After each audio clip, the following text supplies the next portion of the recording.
Welcome back to my channel, Bigfoot Whispers Hub. We are having some beautiful harp music playing in the background, some healing music. I said a prayer prior to beginning this board session. I felt that somebody wants to come forward or a story to be told and not sure anything about it. I did ask who was here, and my great-grandmother Tomasa is here, who was the psychic in Panama, who was well renowned, and also Bobby Hyatt also is here. And so they're bringing forward somebody, and I believe they said it was a celebrity. So let's see who it is. S T E B E Steve M C Q U E E N. Are you kidding me? Did you just spell it Steve McQueen? Sorry. Serious? Okay. I guess we're talking to Steve McQueen today. Yes. Okay, Steve, hold on a minute. That kind of shocked me. Nice to meet you, Steve. So what is it that you want to talk about?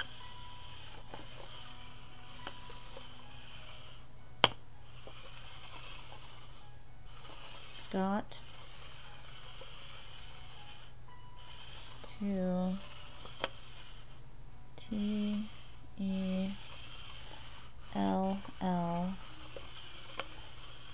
Got to tell. Yes. You got to tell about what? H-O-L-L.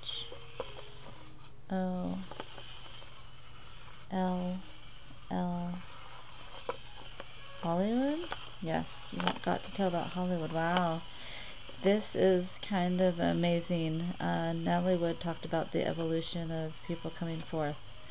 And I know this has been going around everywhere in the world, but Hollywood really needs to be cleaned up.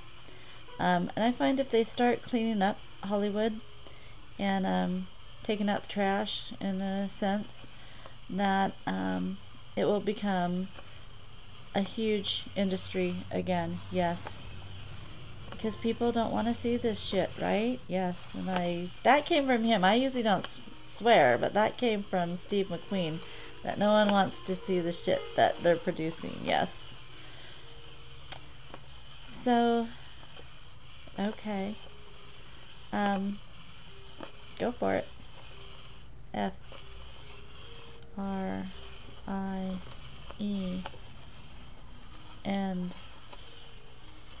D, friend.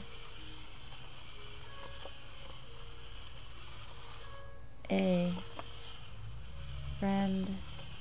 A-N T-H-O-N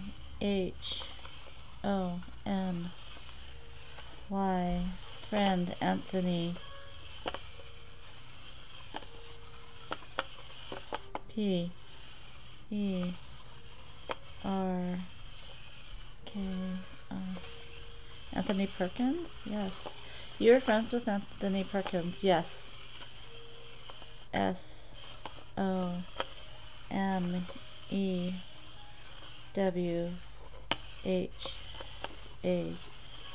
somewhat. But why do you want to talk about him? B-E-C-U-S-E,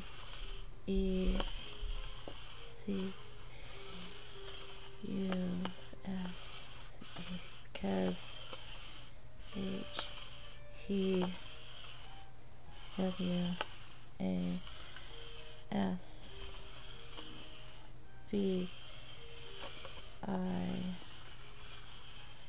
He was V-I-P-E-R, because he was Viper? Yes. Okay, I'm giving information, don't know what he's talking about. So Steve McQueen wants to talk about Anthony Perkins, A friend. Let's talk about him because he was a viper. Yes.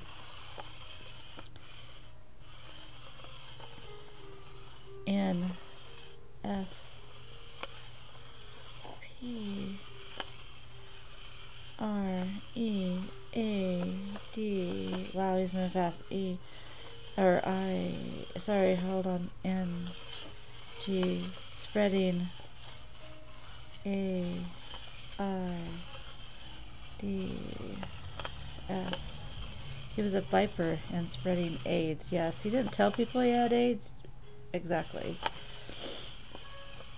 So he just had sex with a bunch of people in Hollywood and just spread AIDS around. Yes.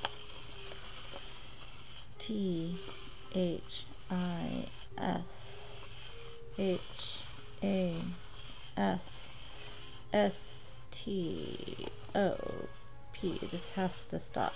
Yes. Okay, Steve, wow, you're strong. Yes. Matter of fact, kind of, yes. Did you like women? Yes. Did you have relations with men? Yes. So you had sex with both? Yes. T H A T W A S. That was H O L L Y. That was Hollywood. Yes. So people just did what felt good to them. Yes, man or woman. Yes. The T H E I R W E R E S E X. There were sex. P A R T Y. There were sex parties. Yes. Okay. Really, we're getting into this.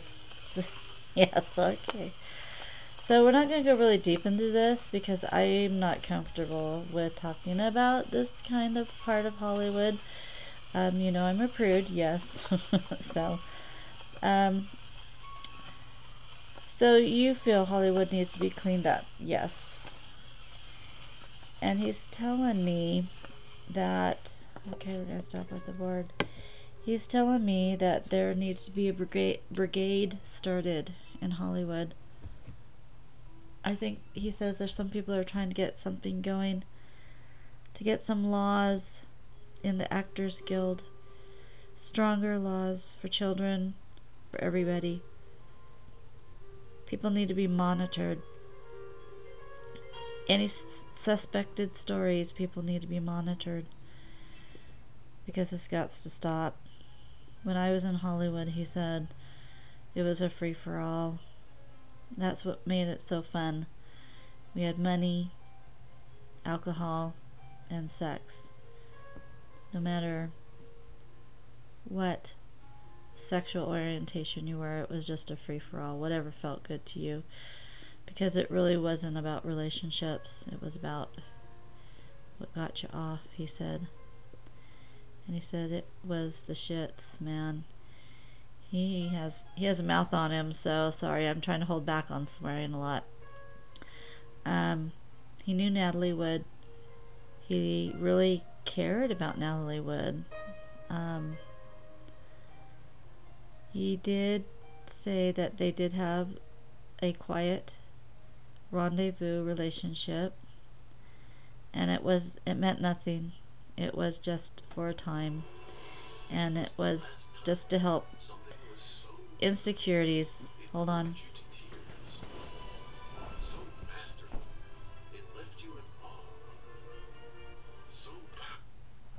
Sorry.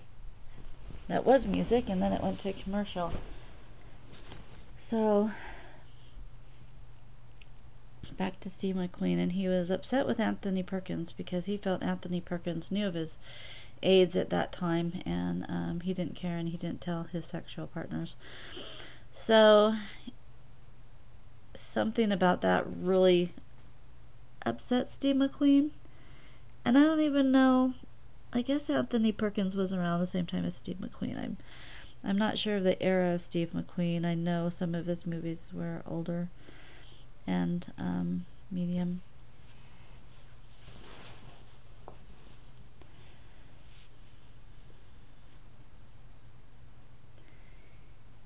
He said he only had two loves in his life. One was cars, and the other was motorcycles.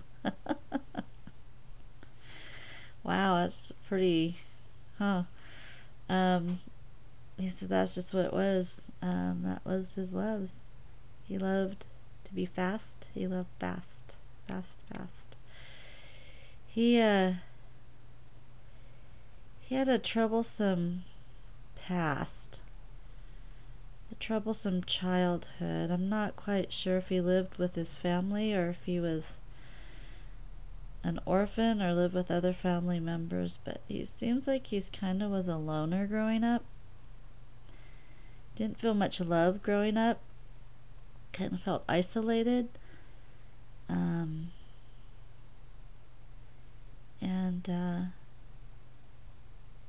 he has a kindness about him, but he also has a strong gruff side. Matter of fact, no shit. You know, you do it kind of his way or he just doesn't have anything to do with you. Unless there's something that he needs from you. Then he's into you. Yeah, Hollywood was just his playground. He called it his playground. There was dolls. He called women dolls.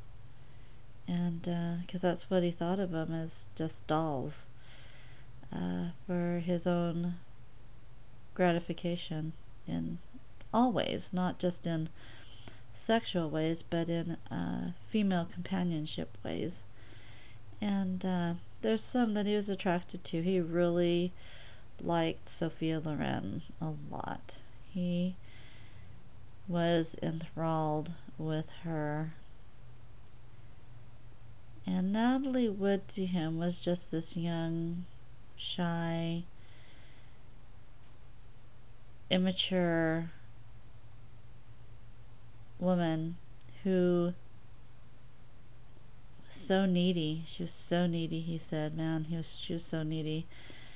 But she was cute, you know, she was nice, and she didn't deserve what happened to her. He said it was bullshit. The whole thing was bullshit. It pissed him off, man. It just pissed him off. And he says that's Hollywood, though. People can murder and kill in Hollywood, and it's just hushed up. So much happens there, you have no idea. Robin, he says, you have no idea the darkness that can happen in Hollywood. There's so much darkness. And there's no rules. They're above the law, he says. So we as actors kind of have to keep our shit in line. And we can't talk because you just can't talk. Because they can destroy you.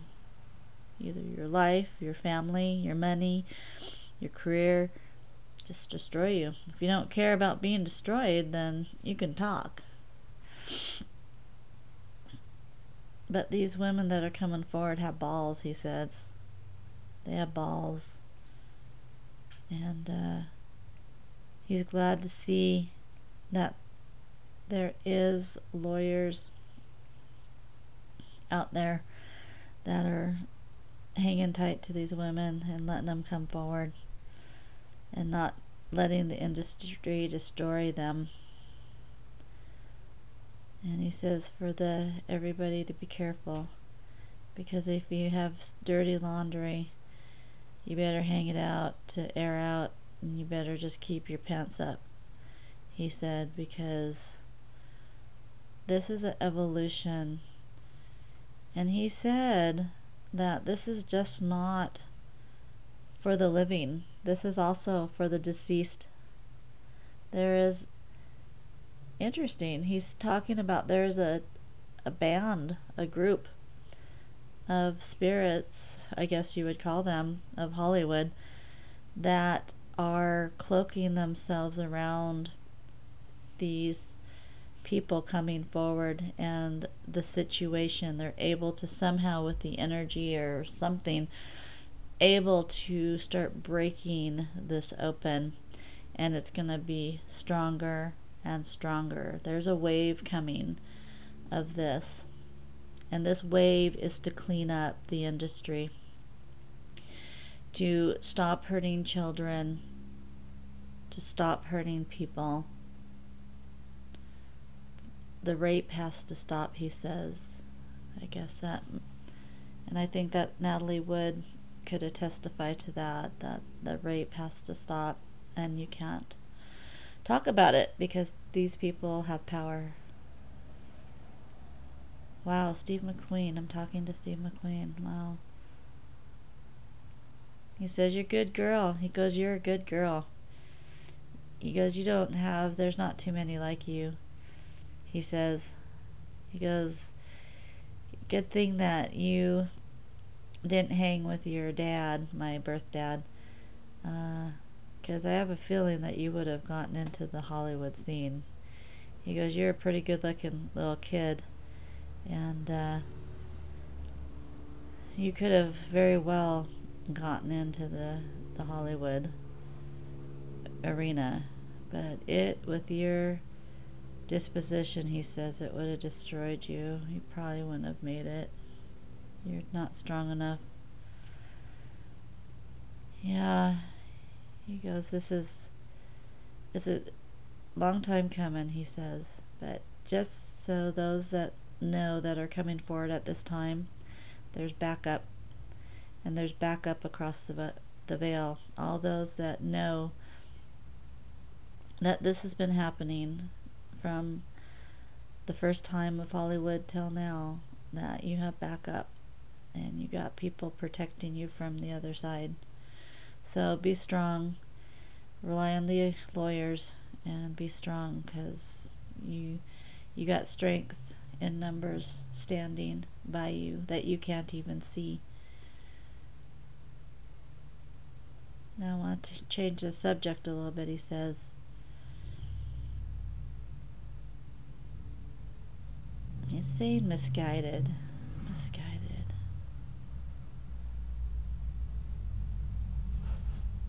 Don't be misguided, he says. Hopefully you can't hear that big truck that just drove by my house. Sorry about that, guys.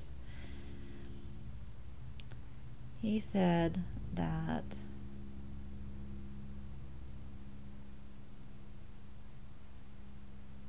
he was misguided. You were misguided. He's telling me to listen. Sorry, I'm getting distracted. He's telling me to listen. All right.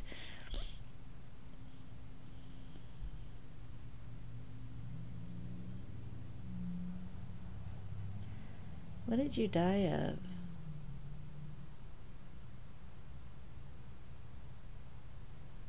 He's saying that it was reported that he died of natural causes, but it wasn't. It wasn't natural causes. My death was not natural. I'm gonna ask him, did you kill yourself? Yep. No one will tell you that. Just like someone that you know that was in Hollywood personally, and you got their death certificate, you found out the truth. But my death certificate was doctored. Yeah. Yeah, I just, even though I'm tough and I'm strong, sometimes you can't do it anymore. You know? I don't know if it's because I attained it all, And I was burnt out. And I had been married before, but I just didn't have any backup. I didn't have any strength behind me. I didn't have any support. Probably because I was a bullshitter, you know? I just didn't care about people. I didn't really like people. You know, I liked some guys that were my buds, and I loved my motorcycles and driving fast, but I was getting older, getting harder. It's really hard getting older, especially in the Hollywood business. And I was not stable. My mindset was not stable. I was a very depressed man. I was very depressed. I wasn't needy. I was depressed and dark. I did some things that I was not proud of. At some of those parties, I did some bad shit. Way bad shit. And that shit came to bite me in the ass at the end. So these guys that are doing this shit in the Hollywood and anywhere, any business where men or female decide that they can abuse another person, hurt another person, it comes to bite you in the ass at the end. Let me tell you. Once I crossed over, it hugely bit me in the ass. And I can't give you the details because you gotta find it out for yourself, but you do not want to take that shit, this earth shit, with you. Because it is horrible what I went through.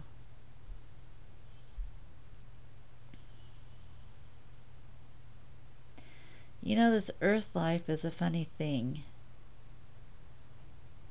It's funny why we're here. It's funny that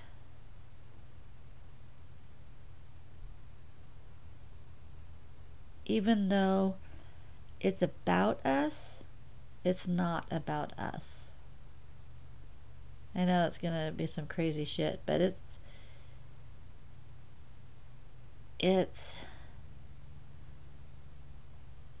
I guess it's kind of like, Robin, what you do, where you feel when you serve people and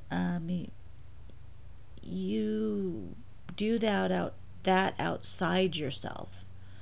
I mean, you don't think that you're doing that so you can get brownie points or you can get a step up in this life. You're doing that because you feel in your heart you want to give to another person. And you feel that you want to give so much to others that you forget about yourself.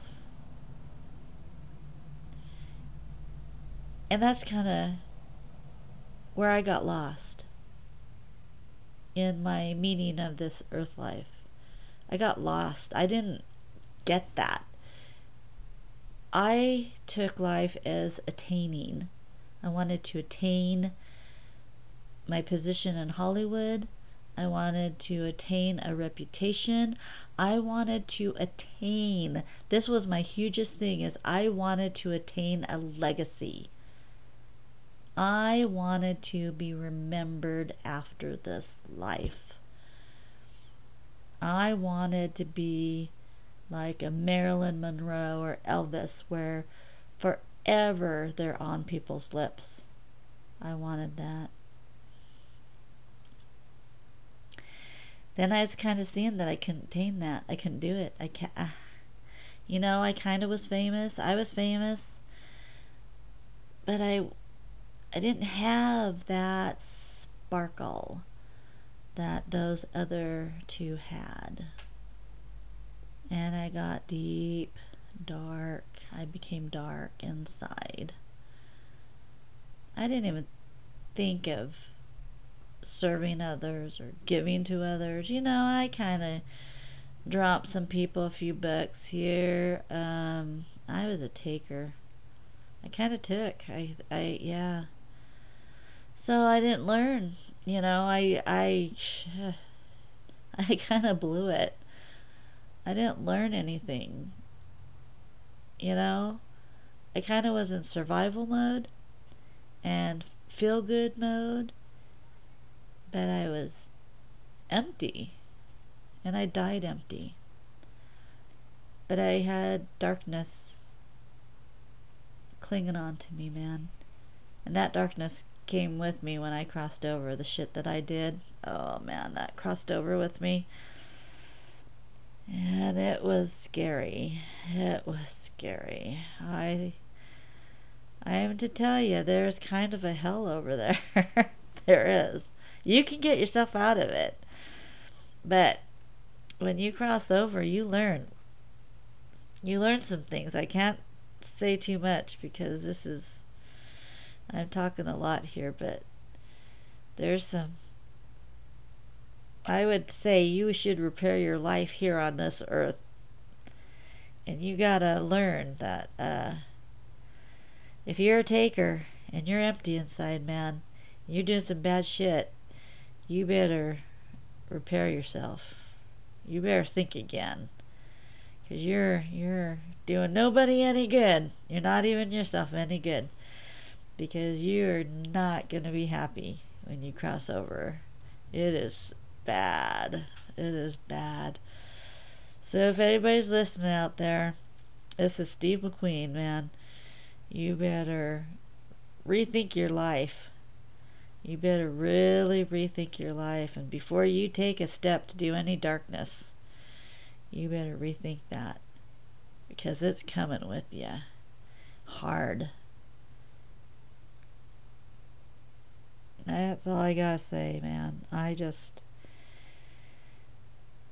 You're kind of doing it right, Robin.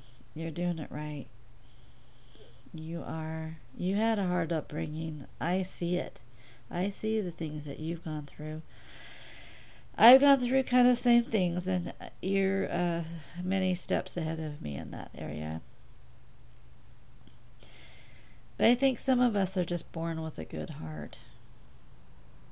And obviously you can see things. You can see me, you can talk to me. You have this ability, uncanny ability to talk to us, which is pretty groovy to say and you're here to help people. I mean, fuck, you're not even charging for this shit. And not like there's a lot out there that are charging for this and making a lot of money. But you, okay, I'm going to tell you this. I'm not supposed to say this, but they talk about you, and they call you glorious. And that's why I wanted to come to you. And I've been actually hanging with your dad a little bit on the other side, Bobby Hyatt, yeah. And he's a pretty cool dude. He's a really cool dude.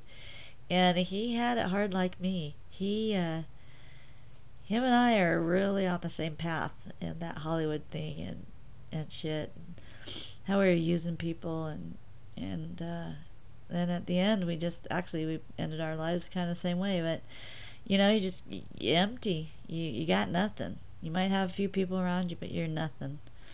And once you realize you're nothing, it's hard to take that. So you keep your chin up, little girl. You hear me, Robin? You keep your chin up.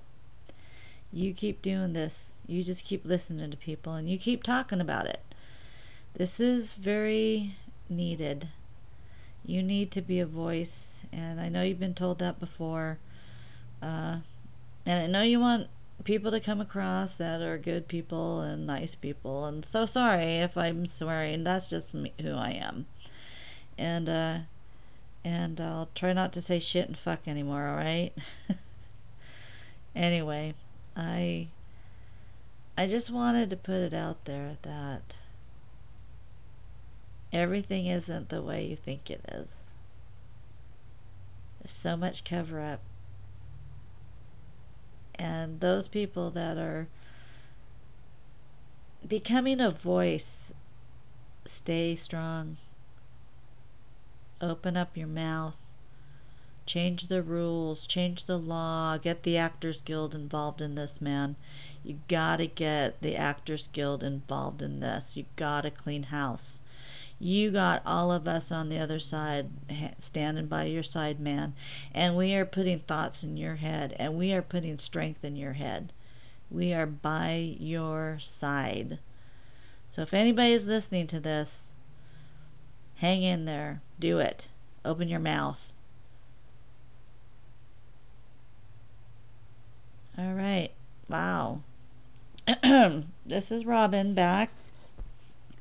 Ooh, he was strong. That was very unexpected. Sorry, but that was very unexpected having Steve McQueen come through. So, sorry about the swearing. I'm not usually a person that swears, so sorry about that. But he is, so I just give information. And I did cry a little bit. I do feel really teary right now, which I normally don't feel on. He has a super sadness in him. I think he was the life of life. He was like larger than life. And I don't know anything about Steve McQueen, so I'm just have tears running down my face right now, and I just feel a sadness of him, and I feel that he wishes he could have done it better.